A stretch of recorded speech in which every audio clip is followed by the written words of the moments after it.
Good evening, fellow punters, or probably it's good night. The clock on the wall says 17 minutes past 8. It's a bit darker tonight because it's pissing rain and it's dreary outside.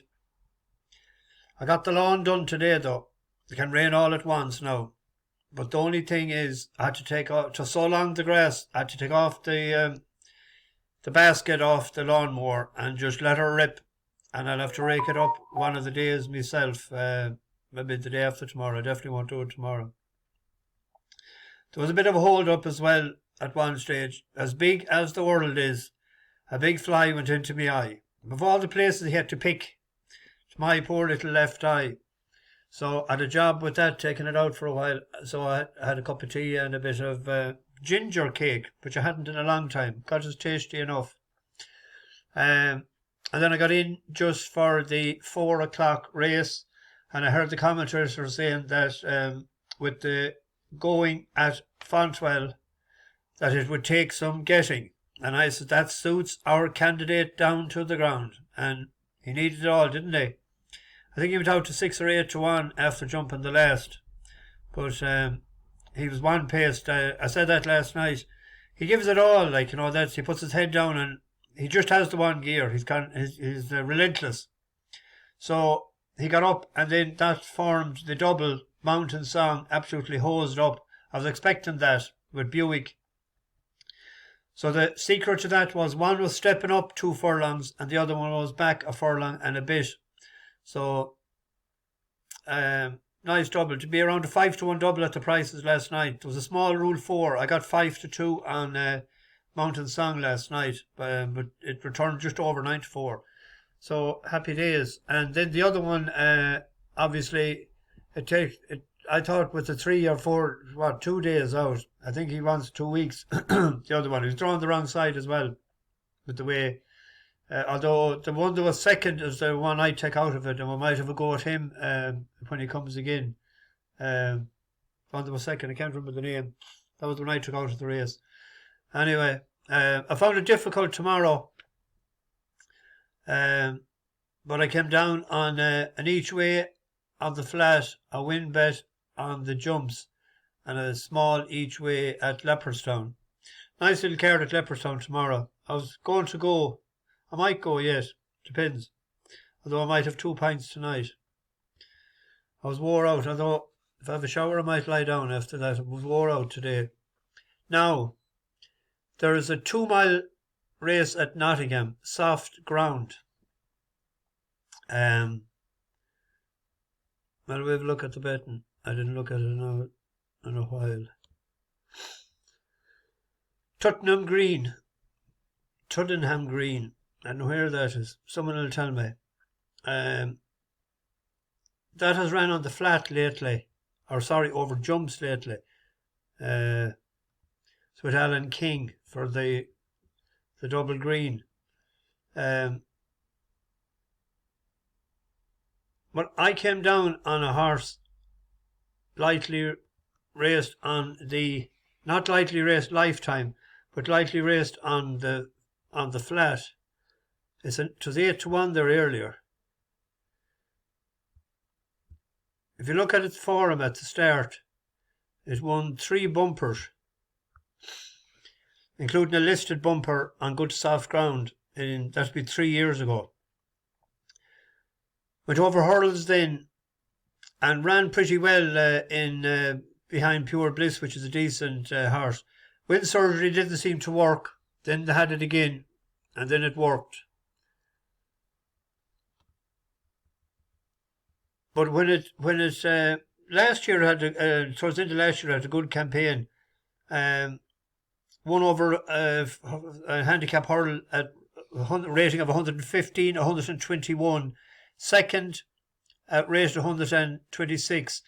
And then it ran in that good race that Green Book ran. But the race that it ran in Nottingham on the flat in October, it was a mile 6. And there was an 83 rated horse, Artistic Choice. That went on to run over hurdles. self-inflicted Sid came to Ireland done no good. But seeing that it has ran 2 miles before and won bumpers and ran as far as 3 miles. It's in the red hat. Their oblong song out in the centre of the course. Big Cheese makes a run, and behind them is Coquelicot just being pushed along, and then Good Show's been switched off the fence to try and improve. Aegis Power is next as the leaders make their way towards the final furlong, and it's now Self-Inflicted Sid who's gone on from Artistic Choice. Oblong Song. Good Show can't get a run at the moment. He's looking for a way through. The white face now finds daylight and is being produced to challenge Self-Inflicted Sid and Artistic Choice the near side. Self-Inflicted Sid, Good Show putting in a strong one the far side. Won't be much in it, very close, maybe just... That race was over 1-6. And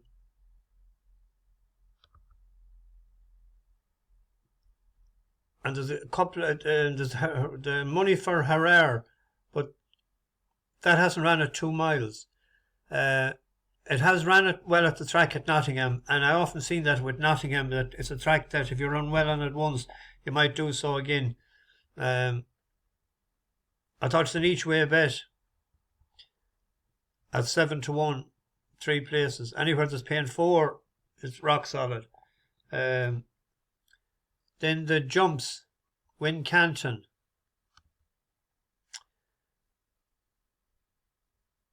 Lazy Sunday is the favourite. Triple Trade is the one that interests me.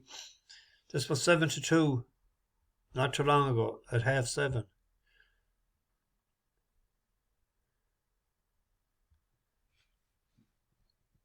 It ran terrible in its first 3 runs over jumps.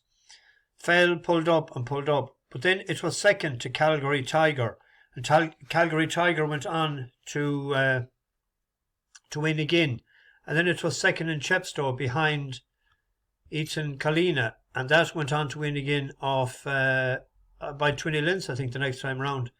But it ran pretty well and jumped pretty well in this race, I thought. It was 34 lengths back to the second favourite. 5 left to jump. Eton Collina and Richard Patrick steadied into it and jumped it beautifully. He leads by a length then. Triple Trade sticking to his task well though. They've opened up a gap to about 3 or 4 lengths to Valère in 3rd place. Here's the open ditch now, which is 4 out here, and Triple Trade joins in with Eton Collina, who begins to respond on the inside. They've got 3 more fences to take. Triple Trade and Harry Kimber really serving it up now to Eton Collina. Here's the 3rd last, clear about 10 lengths now. Valère's not making any impression and looks tired back in 3rd place. Then Pottlerath 4th. Here's the 2nd last. It's a duel here. They've drawn miles clear of the others. Eton Collina coming right back at Triple Trade, and they're locked together as they approach the final fence here. Triple Trade and Eton Collina up and over it together, in the air together. A furlong left to fight this out, and Eton Collina has rallied splendidly and has got back in front, and Triple Trade has got no more to give, and Eton Collina, having been headed, powers to victory in that. It was a decent enough performance. Eton Collina was running off 107 there. Then won by 20 lengths. And Ascot, £5 higher. But we'll see what it bet that Upton Road, Gamaray. And the last time that Triple Trade, he went off 5-2 favourite. And this is him in the red and yellow, coming around the turn for home. He unseats the rider here at this fence, but he doesn't touch a twig. It's what you'll see it now in a second. Straight, and these have gone clear from Storming Cross Girls, who looks like he's probably going to be pulled up. They move into the 3rd last. Whistle in the dark, comes towards it, only a slender lead. Oh, and unseated there, 7 Triple Trade. When coming to challenge Triple Trade, unseats rider at the 3rd. He was coming, I thought, to win that race. And I'm going to give him a chance because it was just awkward footing the way he came down.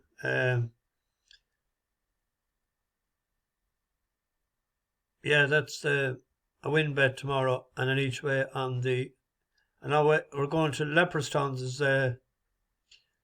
There's a nice racing tomorrow. Homeless Songs is out in the Heritage Stakes. It's 5-4 favourite. Buckaroo hasn't been out since it ran in the 2000 Guineas last year. Bit of money for that. It opened up 7-2. Ran nicely on the track, but Homeless Songs is rated 119. That's rated 110. So if that was the handicap, should be given it £9 and it's getting 1. You don't know at this time of the year which of them is going to be the fittest, but you'd have to be hoping that Homeless Songs, it won first time out last year, and it won first time out as a 2-year-old, didn't it? Yes, in Leopardstown.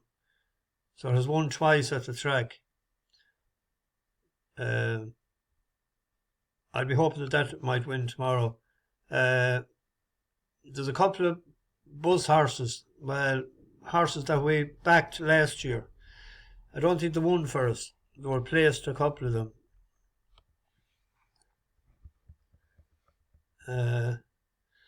Zephron in the bottom there, that was placed a couple of times for us. I don't know how fit it is or how Dennis Cullen is going.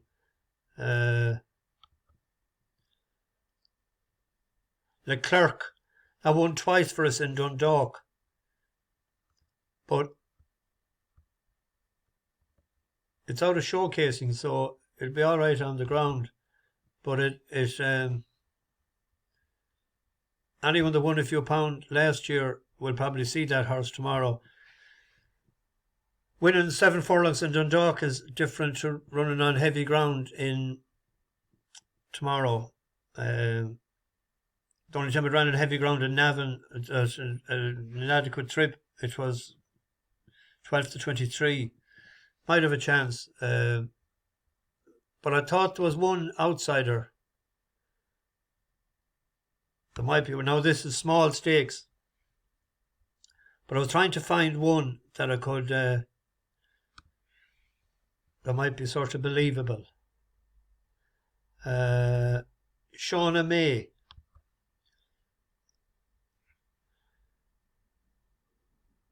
It's by Dragon Pulse out of an Acclamation Mare. They like a bit of cut. Jessica started off, she's 2 of 14 in the last, she has had a couple of winners. So, but this horse won off 60 in Gordon in August 2021. Ran decent in a couple of over hurdles and in Killarney last October it ran pretty good. It's only beaten a few lengths. But it's down to 57 and Scott McCullough is in Scott McCullough that's riding it. Taking off 3. Yeah, so that's bringing it down to 54. That could be staying on because it has ran, could be staying on when the other ones are getting tired. It's not that great of a race. I thought small stakes, it's a big price, it's 16-1, they're paying 5 places. So it's hard to get them tomorrow now. It took longer than usual to try and there might be nothing there tomorrow, but that's what I come up with anyway. I'm